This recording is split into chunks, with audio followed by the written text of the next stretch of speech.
नमस्कार बच्चों, कक्षा 7वीं के गणित विषय के दूसरे अध्याय भिन्न एवं दशमलव के लेक्चर नंबर 2 में आप सबका स्वागत है। आज हम इस वीडियो में प्रश्नावली 2.1 के 5 से 8 तक सवाल करेंगे। आइए पांचवा सवाल करते हैं। पांचवा सवाल, दी हुई आकृति में त्रिभुज ABE, ये हमें आकृति दे रखी है। यहाँ त्रिभुज ABE है।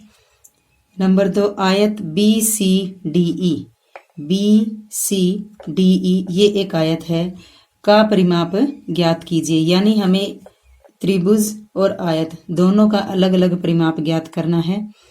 किसका परिमाप ज़्यादा है, हमें ये भी बताना है कि इन दोनों में कौन सी आकृति का परिमाप ज़्यादा है। परिमाप का क्या मतलब होता है? परिमाप का मतलब उस आकृति की सभी भुजाओं का जोड़। आइए पहले अब हम त्रिभुज ABE का परिमाप ज्ञात करते हैं। उससे पहले हम इसकी तीनों भुजाएं लिख लेंगे। त्रिभुज ABE में AB भुजा AB कितनी है? 5/2 सेंटीमीटर। BE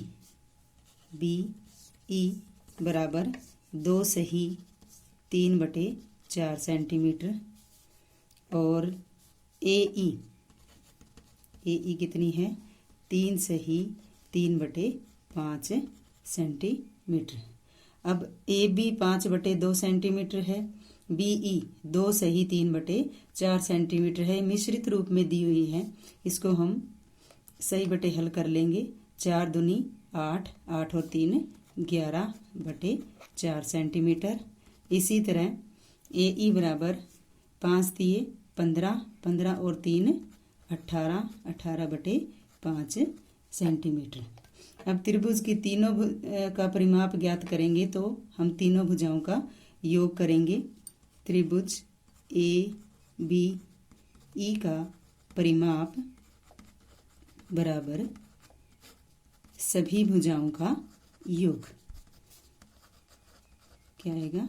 सभी भुजाओं का योग। अब यहाँ हमारी सभी भुजाएं कौन कौन सी हैं? AB, BE और AE। AB plus BE plus AE। AB कितना है? 5/2 सेंटीमीटर। प्लस BE कितना है? 11/4 सेंटीमीटर। प्लस AE कितना है? 18/5 सेंटीमीटर। यहाँ तीनों भिन्नों का हर अलग अलग है, तो हम सबसे पहले क्या करेंगे? तीनों हर का एलसीएम लेंगे। 2, 4, 5 तीनों का हम एलसीएम लेंगे। 2 से 2 एकम 2, 2 दूनी 4, 5 का 5, फिर 2 से 1, 2 एकम 2, 5 का 5, फिर 5 से भाग करेंगे। 1, 1, 5 एकम 5। तो एलसीएम कितना आ गया? 2 गुणा 2 गुणा 5, 2 दूनी 4, 4 पंजे 20। कितना एलसीएम आ गया हमारा? 20। अब हम इन तीनों को उन भिन्नों में बदल देंगे जिनका हर 20 हो। हर कितना आया? 20। यानी अब यहाँ कितने से हमें गुणा करना पड़ेगा? इसको 10 से। तो 5 को 10 से गुणा करते हैं 50।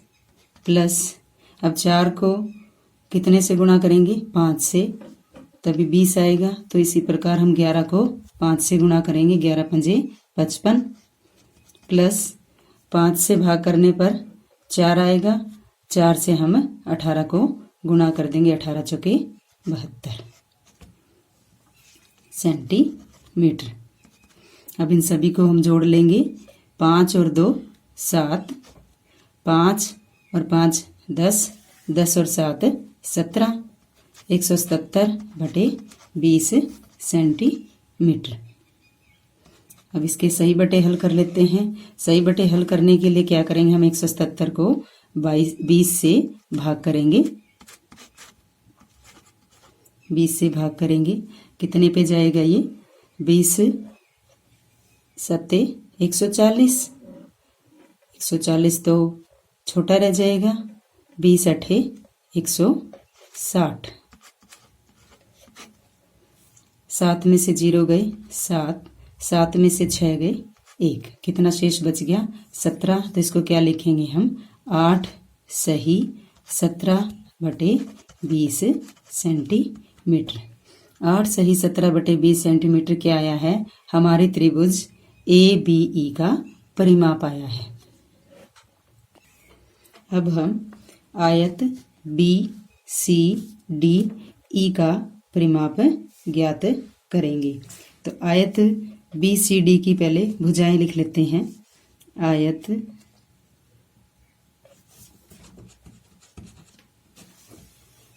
BCDE में,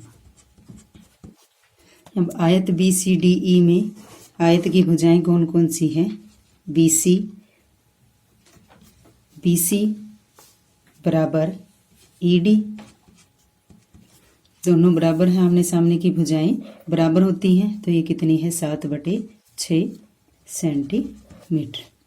इसी तरह दूसरी भुजाएं CD और BE, ये दोनों आपस में बराबर होती हैं। तो BE बराबर CD, ये क्या है? 2 सही 3/4 सेंटीमीटर। इसको सही बटे हल करेंगे तो क्या आएगा? 4 दूनी 8, 8 और 3 11/4 सेंटीमीटर। आयत का परिमाप, आयत के परिमाप का क्या सूत्र होता है? आयत BCDE का परिमाप, आयत BCDE का परिमाप क्या सूत्र होता है? आयत BCDE का परिमाप का 2 गुना लंबाई प्लस चौड़ाई। क्या होता है? 2 गुना लंबाई प्लस चौड़ाई। अब हमारी यहाँ लंबाई क्या है? BE और CD, वो कितनी है? BE और CD 11/4 प्लस चौड़ाई कितनी है हमारी? BC और ED, वो कितनी है? 7/6, कितनी है? 7/6। अब दोनों भिन्नों को योग ज्ञात करेंगे। अब उसके लिए हर का क्या निकालेंगे हम? एलसीएम। तो 4 और 6 का एलसीएम निकालेंगे। 2 दूनी 4, 2 तिया 6, फिर 2 से 2 एकम 2, 3 का 3, फिर 3 से भाग करेंगे, 3 एकम 3, कितना आ गया एलसीएम? 2 गुणा 2 गुणा 3, 2 गुणा 2 गुणा 3 यानी 2 दूनी 4, 4 तिये 12, कितना एलसीएम आ गया? 12।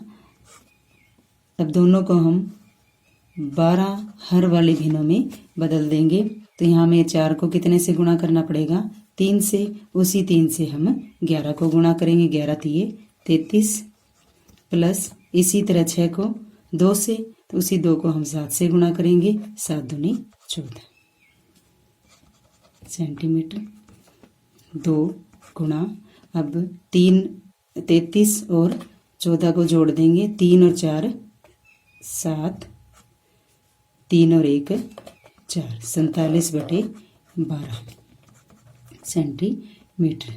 अब देखो 2 और 12 दोनों आपस में भाग होते हैं, इसको भाग कर देंगे, 2 से 2 एकम 2, 2 छिके 12, कितना आ गया? 47/6 सेंटीमीटर। अब इसको भी सही बटे में लिखेंगे, उसके लिए क्या करेंगे? 47 को 6 से भाग कर देंगे, 6 से भाग करेंगे। अब इसको छिको छिको 36, छोटा रह जाएगा, 6 सते 42, तो ये कितने पे जाएगा? 7 पे।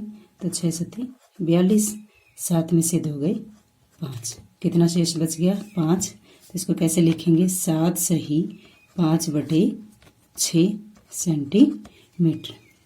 क्या आ गया? 7 सही 5/6 सेंटीमीटर। ये किसका परिमाप है? आयत का।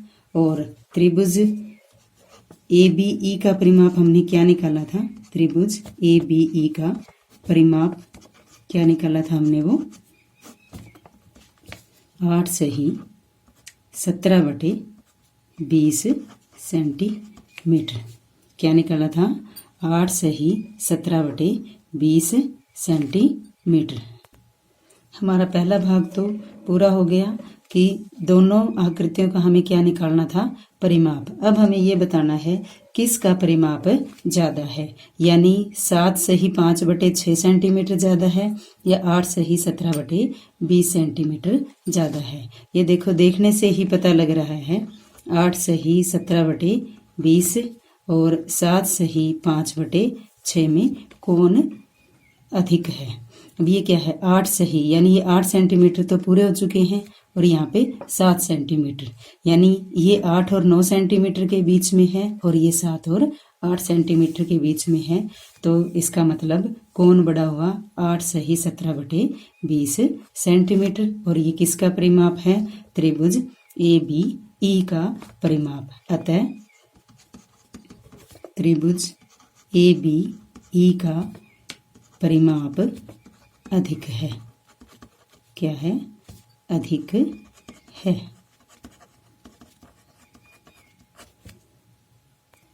आइए अब हम छठा सवाल करते हैं।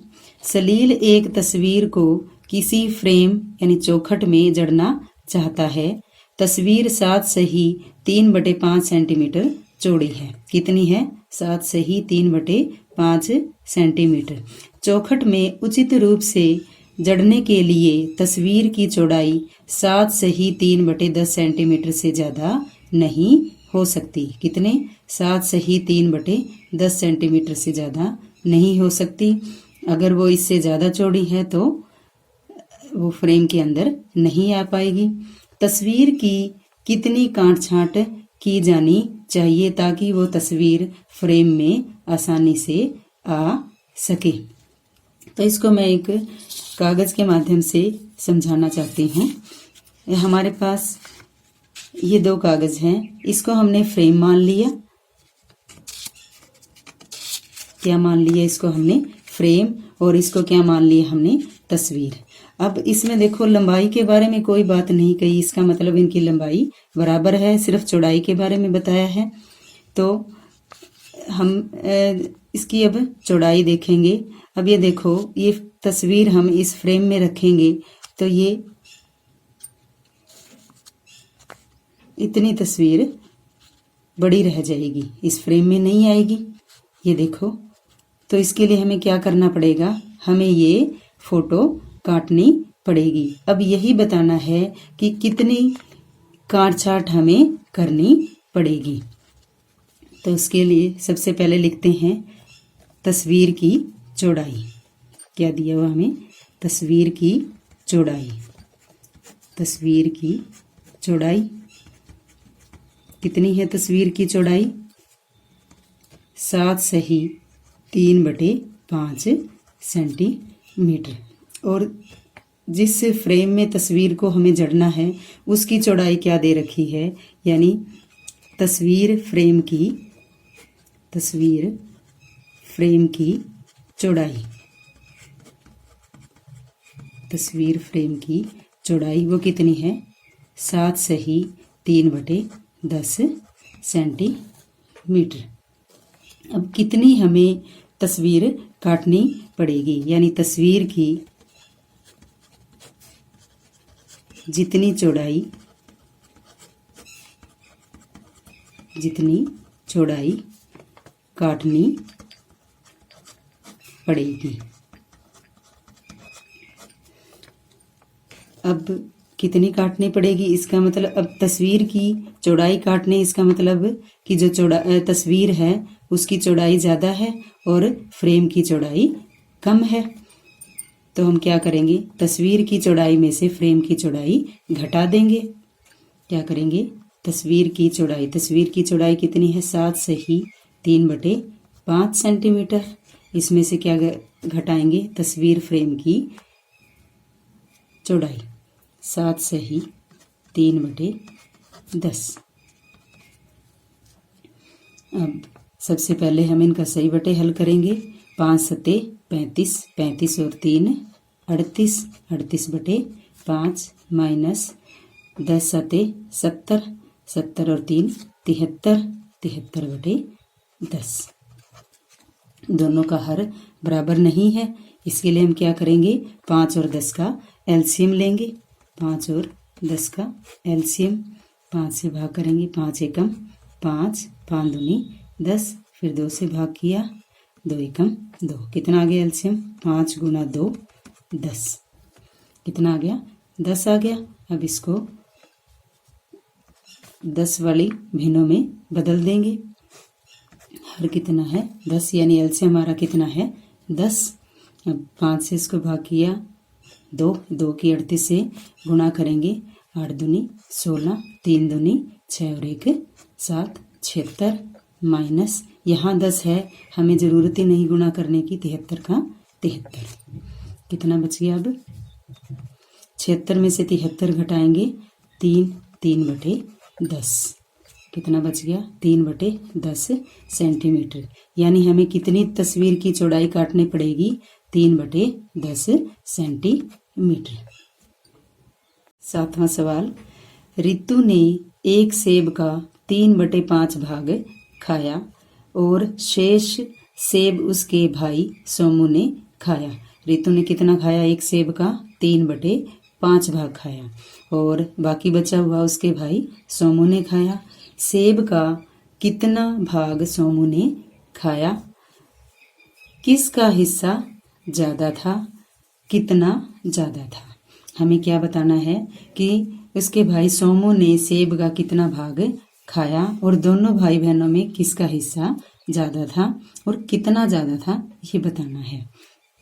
तो यहाँ देखो, यहाँ सेब की संख्या कितनी दी हुई है, सिर्फ एक सेब दिया हुआ है। कितना दिया हुआ है, एक सेब। तो क्या लिखेंगे, कुल सेब या सेबों की संख्या। कुल सेब कितना है, 1। रितु ने कितना खाया, इस एक सेब का 3 बटे 5 भाग खाया। कितना खाया, एक सेब का 3 बटे 5 भाग खाया। मान लिया कि ये एक सेब है और इस सेब का कितना हिस्सा खाया है, 3 बटे 5 भाग। तो रितु का हिस्सा कितना है, एक सेब का, यानी एक सेब का 3 बटे 5, 1 का 3 बटे 5। इसको क्या लिखेंगे, 1 का मतलब गुणा 3 बटे 5। अब 3 की 1 से गुणा करेंगे तो 3 एकम 3, 3 बटे 5। शेष सेब उसके भाई सोमू ने खाया।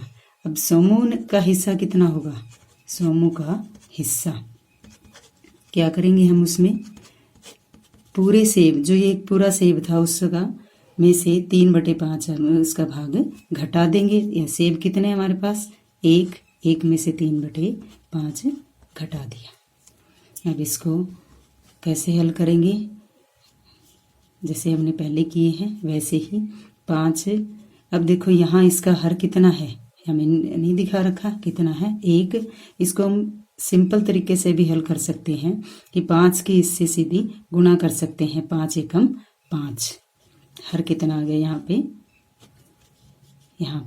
5, 5 एकम 5 माइनस 3, 5 में से 3 गए, 2 बटे 5। सोमू का हिस्सा कितना आ गया, 2 बटे 5 और रितु का हिस्सा कितना आ गया, 3 बटे 5। अब हमें ये बताना इन दोनों में किसका हिस्सा ज़्यादा है। ये तो देखने से ही पता लग रहा है, 3 बटे 5 और 2 बटे 5 दोनों में कौन बड़ा है, 3 बटे 5 बड़ा है। 3 बटे 5 किसका हिस्सा है, रितु का हिस्सा है। किसका है, रितु का। तो किसने ज़्यादा हिस्सा खाया, रितु ने ज़्यादा हिस्सा खाया। किसने खाया, रितु ने ज़्यादा हिस्सा खाया। अब ये भी बताना है कितना हिस्सा खाया, जितना हिस्सा अधिक खाया। जितना हिस्सा अधिक खाया। किसने खाया? रितु ने। जितना हिस्सा अधिक खाया, क्या करेंगे? रितु के हिस्से में से सौम्य का हिस्सा घटा देंगे। तो 3/5 माइनस 2/5, दोनों का हर बराबर है। तो 3 में से 2 गया, 1। कितना हिस्सा अधिक खाया? 1/5 हिस्सा अधिक खाया। 8वां सवाल, माइकल ने एक तस्वीर में रंग भरने का कार्य 7/12 घंटे में समाप्त किया। किसने? माइकल ने एक तस्वीर में रंग भरने का कार्य 7/12 घंटे में समाप्त किया। वैभव ने उसी तस्वीर में, किसने? वैभव ने उसी तस्वीर में रंग भरने का कार्य 3/4 घंटे में समाप्त किया। किसने ज़्यादा समय कार्य किया? अर्थात यानी किसने ज़्यादा अधिक देर तक काम किया? यह समय कितना ज़्यादा था? यहाँ पे 2 व्यक्ति हैं, एक माइकल और दूसरा वैभव। दोनों ने एक तस्वीर में रंग भरने में अलग अलग समय लिया। हमें ये बताना है किसने अधिक देर तक कार्य किया और उसने कितना अधिक समय लिया। पहला व्यक्ति कौन है यहाँ पे? माइकल। माइकल द्वारा तस्वीर में रंग भरने में लिया गया समय। माइकल द्वारा, हम ये भी लिख सकते हैं, माइकल द्वारा लिया गया समय। लिया गया समय कितना लिया? 7/12 घंटे। उसी तस्वीर में वैभव को रंग भरने में कितना समय लगा? वैभव द्वारा लिया गया समय 3/4 घंटे। अब हमें इन दोनों में ये बताना है किसको अधिक समय लगा, लेकिन इसको देखने से तो पता नहीं चलता हमें कि 7/12 अधिक है या 3/4 अधिक है। तो इन दोनों की हम तुलना करेंगे। वो कैसे होगी? जब इनका हर बराबर होगा। अब 7/12 और 3/4 दोनों का हर का एलसीएम लेंगे हम। 12 और 4 का एलसीएम क्या होगा? 2 से भाग किया, 2 छके 12, 2 दूनी 4, फिर 2 से 2 तिया 6, 2 एकम 2, फिर 3 से भाग किया, 3 एकम 3। कितना आ गया? 2 दूनी 4, 4 तिये 12। कितना आ गया? 12 एलसीएम आ गया इसका। देखो 7/12 इसका हर तो 12 ही है, इसको बदलने की ज़रूरत ही नहीं है। 3/4 को ऐसी भिन्न में बदल देंगे जिसका हर 12 हो। 3/4 बराबर कितने से हमें इसको गुणा करना पड़ेगा? हर को 4 को 3 से, 4 तिये 12। 3 से ही हमें किसको गुणा करना पड़ेगा? अंश को भी। 3 तिया 9, 9/4 तिये 12। अब देखो 7/12 और 9/12, इन दोनों में अब हम बता सकते हैं कौन बड़ा है। कौन बड़ा है 7/12 और 9/12 में? 9/12 बड़ा है। अब 9/12 किसका है? यानी 3/4, और ये किसका समय था? वैभव का। किसका समय था ये? वैभव का। इसका मतलब वैभव को अधिक समय लगा उस कार्य को पूरा करने में। किसको अधिक समय लगा कार्य करने में? वैभव को अधिक समय लगा। वैभव को कार्य करने में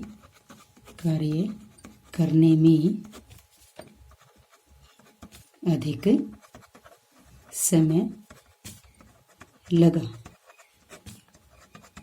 और ये भी बताना है कितना समय अधिक लगा। जितना समय अधिक लगा, इसके लिए क्या करेंगे हम? वैभव के समय से माइकल का समय घटा देंगे।